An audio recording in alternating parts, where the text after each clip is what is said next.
Hi, I'm Wafa Bilgasem and welcome to Fundraising with Wafa. This project is all about breaking down opportunities for artists and creatives, making it easier for you to understand what's out there and how to access it.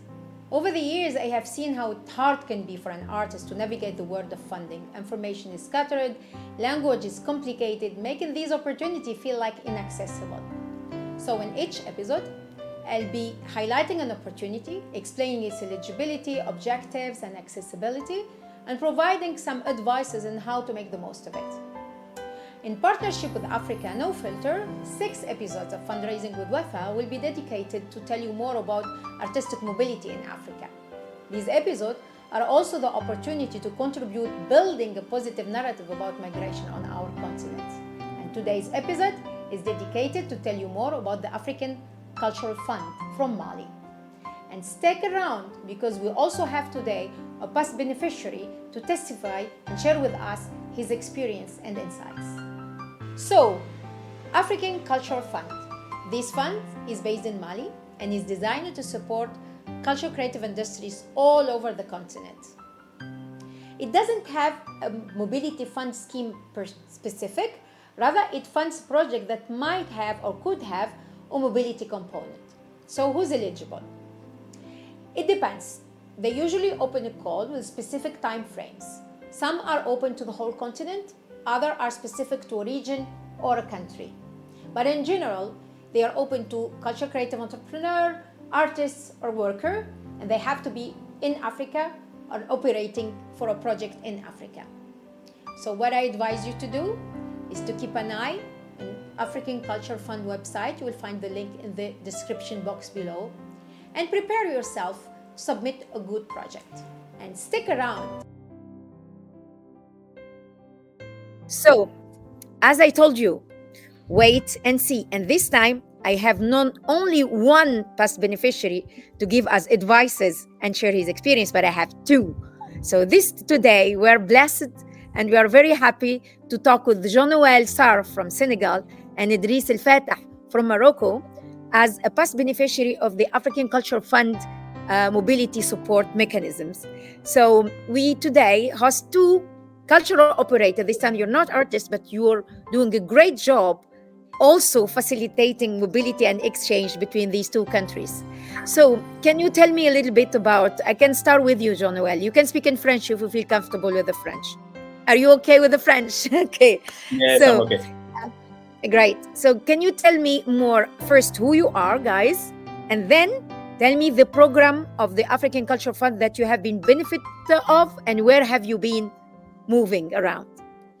Up to you. Merci beaucoup. Merci de nous associer à cette activité qui me semble importante dans la mesure où elle va nous permettre de revenir sur cette expérience chaleureuse qu'on a eu à vivre avec Passager Sénégal surtout, et avec en partenariat, en collaboration avec Passager Maroc à travers le fonds de mobilité dont on a eu à bénéficier. Et j'espère que M. Idriss va revenir largement là-dessus, sur les conditionnalités et les appellations. Pour nous, c'était déjà une première expérience. L'ensemble des actions qu'on a eu à mener étaient plutôt axées au niveau du Sénégal. On n'avait pas eu l'opportunité de sortir, mais grâce à ce fonds-là, nous avons eu la possibilité et l'opportunité de pouvoir voyager, exporter ce qu'on est en train de faire au niveau local, mais aussi une fois sur place au Maroc, parce que c'est là-bas que ça s'est passé, précisément à Oujda, une ville qu'aujourd'hui je garde à cœur, parce que dans ma sortie au niveau international, ça a été vraiment la première ville que j'ai visitée, et c'est grâce à mon ami Idriss. Donc du coup, ça a été une expérience assez ravivante, qui nous a permis de comprendre un peu les enjeux qui sont liés au développement de la culture et à la promotion des acteurs culturels, et que nous, en tant qu'acteurs de promotion, la position que l'on doit avoir vis-à-vis de ces acteurs-là et des communautés qui doivent bénéficier d'une manière directe de nos actions. Donc, une très belle expérience qui, certainement, si on a l'opportunité de pouvoir la réitérer, bien sûr, on est preneur. Et bien sûr, nous saluons largement la disponibilité des fonds de ce genre qui nous ont permis d'arriver à faire cela. Donc, pour une première réponse, je m'en arrête à ça. Merci beaucoup. Idriss, à toi. Nous sommes une association, c'est l'association Passagers Art et Développement qui a été créée en 2011 au Maroc et qui a beaucoup travaillé sur le réseautage entre les acteurs culturels, les artistes. On y croit. On sait qu'en réseautant, en permettant des espaces de dialogue sécurisés, je dirais, pour les acteurs culturels, ça donne toujours naissance à des projets. Donc, ça, c'est important à mentionner. Que ce soit sur un territoire local, au niveau national ou au niveau international. Et depuis quelques années, on a bien confiance dans la capacité de notre continent, en Afrique, à se positionner comme acteur culturel clé. On a la richesse qu'il faut, on a la diversité et on a surtout les ressources humaines qui sont importantes. On a notre jeunesse qui est là, les générations précédentes aussi qui nous ont laissé un héritage intéressant. Donc nous avons le patrimoine. Et aujourd'hui, nous sommes dans une phase de préserver ce patrimoine, le développer et travailler ensemble pour l'africaniser, avoir notre identité un petit peu qui nous unit. L'opportunité de African Culture Fund était très, très importante pour nous parce que ça nous a permis, je dirais, petits rêveurs, chacun de son côté, de se retrouver en train de travailler sur un projet de mobilité entre le Maroc et le Sénégal. Donc, ce n'était pas quelque chose à laquelle on aurait pu songer avant, mais avec le fonds, ça nous a permis de partir au Sénégal, de ramener des jeunes Marocains au Sénégal. Il y avait Abdelilah, il y avait Souhail, il y avait Zakaria Koussi. On est 4 membres de l'association Passagers. On est parti pour deux choses. Premièrement, c'était pour échanger des pratiques et renforcement de capacités de jeunes artistes au niveau de Kaolack. D'ailleurs, c'était l'Alliance française au niveau de Kaolack qui a abrité cette activité, que nous remercions, et qui était en co-animation entre Abdel Ilah, qui est un formateur en design graphique marocain, et Mohamed VI, c'est en CISS, c'est pas Mohamed VI, mais c'est Mohamed VI qui est devenu après secrétaire général de l'annexe Sénégal. C'est une co-animation qui a donné vraiment cette image de, je dirais, de personnes expertes au niveau local qui sont parties partager ce qu'elles savent faire, et ça ne s'est pas arrêté là. En tout cas. Très bien, super. Donc, si je vous pose la question, pour accéder à ce fonds, par votre expérience, est-ce que c'était quelque chose de facile de monter le dossier? Quelle est l'expérience que vous avez eue en préparant ces dossiers de demande de soutien à ce type de projet? En tout cas, moi, ce que je pourrais dire, que ce n'est jamais facile d'accéder à ce genre de fonds ou de formuler des projets dans ce sens. Donc, l'accès à ce genre de fonds, je pense qu'il n'est jamais facile si on ne le prend pas au sérieux. Hein. Je pense que c'est un métier. En tout cas, la formulation de projets pour ce genre de choses, c'est un vrai métier. C'est un vrai travail d'équipe aussi. Et c'est aussi une capacité à transférer, à transmettre l'émotion, la sincérité du projet par les chiffres, par les mots, à des personnes qui vont le lire et qui doivent comprendre tout ça. C'est pas facile aussi de l'autre côté d'avoir une idée concrète et construire une confiance, une base de confiance sur ce projet. Donc, je pense que c'est un travail qui se fait en amont parce que il faut avoir tous les éléments, un site web, une page Facebook, un compte Instagram qui raconte un petit peu l'histoire de cette structure et d'avoir la capacité de répondre correctement, formuler correctement les propositions de projet et aussi avoir une possibilité, une capacité à mieux chiffrer, soit en termes d'indicateurs de performance, soit en termes de budget prévisionnel, à avoir une idée claire et transparente, je dirais, de ce qu'on pourrait proposer. Donc oui, peut-être le même projet, on aurait pu le soumissionner à plusieurs bailleurs. Il y en aurait 9 qui allaient refuser et 1 qui allait l'accepter. Mais c'est aussi toute cette capacité à exécuter juste après ce projet et le rendre concrètement réel sur le terrain. Merci. Bon, tu peux, toi, maintenant, Jean-Noël, Oui. ton expérience à toi. Qu'est-ce que l'expérience de monter ce type de projet? Comment tu as géré ça? Comment tu le trouves? Alors, au niveau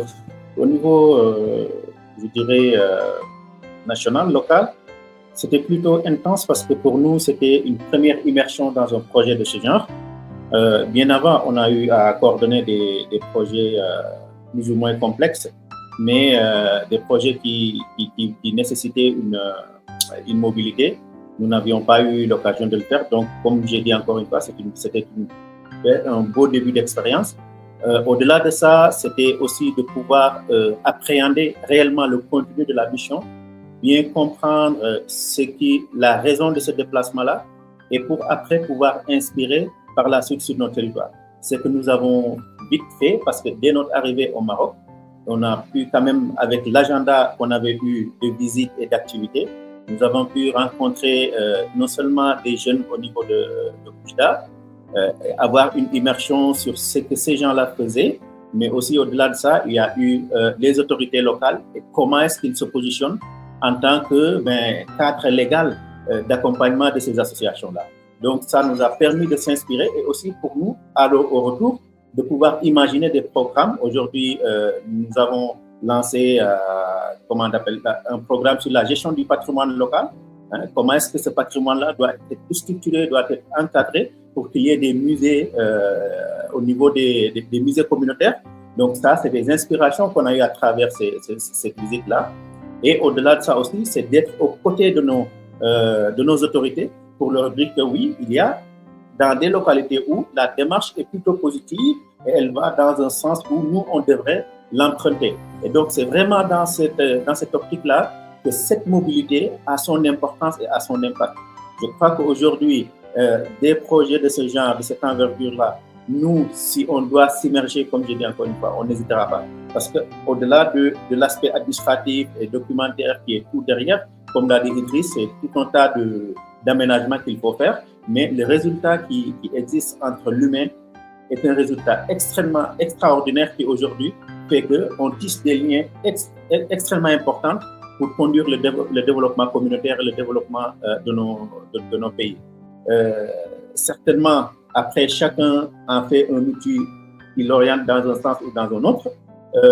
On est aujourd'hui très positionné dans l'économie sociale et solidaire, qui fait que, voilà, grâce à cette inspiration qu'on a eue à Oujda et ce qu'on a vu, ce qu'ils ont fait grâce à ce fonds de mobilité, aujourd'hui, on peut se taguer d'être, disons, des références dans ce modèle-là, aujourd'hui au niveau de Kaolack et au niveau du Sénégal. Voilà. Excellent, super, c'est vraiment inspirant, c'est une histoire inspirante.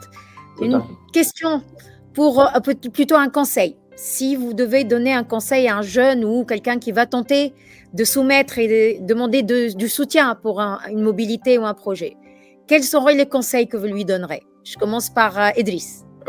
Si je devais donner un conseil à un jeune ou à un groupe de jeunes qui voudraient soumissionner à des projets et à des fonds de mobilité, déjà, je leur demanderais de construire la base. Ça veut dire que de travailler sur un petit prototype. Ce n'est pas nécessaire de travailler sur une mobilité internationale, mais d'avoir au moins un projet artistique qui est viable et qui est concrétisable.